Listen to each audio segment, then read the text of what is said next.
સૌથી મોટો ગ્રાહક જે કસ્ટમર કહેવાય ને, આવક વાળો સમાજ આ છે.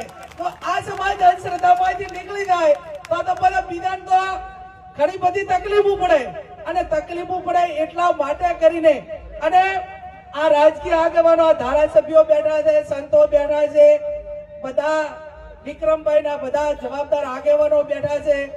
તો હું એક પ્રશ્ન કરું છું, પ્રશ્ન મનોજભાઈ કરું કે ના કરું? કરવા માટે છૂટશે ને બાપુ?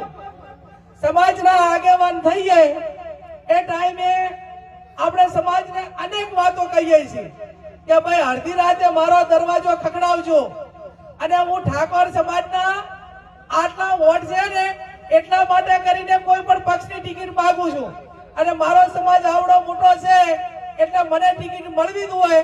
આવા દાવા અમે બધા કરા છે કે નથી કરતા? કરીએ છે કે નથી કરતા?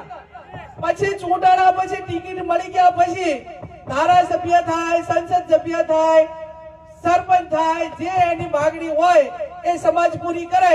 તો બધા સમાજનો એજન્ડા હોય, અને શાના માટે તમે રાજકારણમાં આવ્યા છો? સમાજ સેવા માટે આવ્યા છો, લોકોની સેવા માટે આવ્યા છો. તો એ મુદ્દો તમારે અગ્રેસિવ રહેવો જોઈએ કે ના રહેવો જોઈએ? તમે વ્યસન મુક્તિના નામે નેતા છો તો તમારો વ્યસન મુક્તિનો મુદ્દો એ સમાજમાં વ્યસનો દૂર ન થાય ત્યાં સુધી તમારા મોઢેથી બુલંદ એ રહેવો જોઈએ કે ના રહેવો જોઈએ? રહેવો જોઈએ.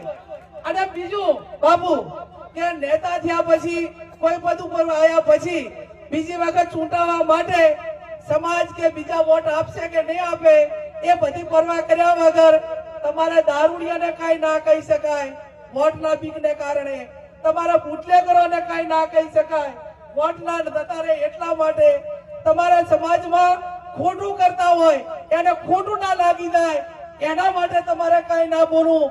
અને સમાજ એ અંધશ્રદ્ધામાં ધકેલાતો હોય અને સમાજનું શોષણ થતું હોય તોય તમારે કઈ ના બોલવું. તો તમને ધારાસભ્ય શા માટે બનાયા? તમને સંસદ સભ્ય શા માટે બનાયા? તમને સરપંચ શા માટે બનાયા? તમને કોઈ સંગઠનના નેતા શા માટે બનાયા? એટલે બીજું કોઈ બોલે કે ના બોલે, પણ જ્યાં સમાજનું શોષણ થતું છે ત્યાં વોટ બેંકની રાજનીતિ કર્યા વગર, કોઈ પણ પરવા કર્યા વગર જ્ઞાનીબેન ઠાકોર એ ભૂતકાળમાં બોલ્યા છે, ભવિષ્યમાં બોલી રહીશું, અને આવનાર સમયમાં વર્તમાનમાં પણ બોલીશ. જ્યાં પણ મને એમ લાગતું છે કે સમાજને કે લોકોને આનાથી નુકસાન થઈ રહ્યું છે એમાં કોઈ પણ પ્રકારની પરવા કર્યા વગર જ્યાં પણ બોલવાનું છે એ ખુલ્લા મનથી બોલીશ. એટલે મહેરબાની કરીને જેને ટીકા ને ટિપ્પણી કરવી હોય એ પોતાનો લોકશાહીની અંદર એ સ્વતંત્ર અધિકાર છે, પણ એ બહુ લાંબો સમય નહીં ચાલે.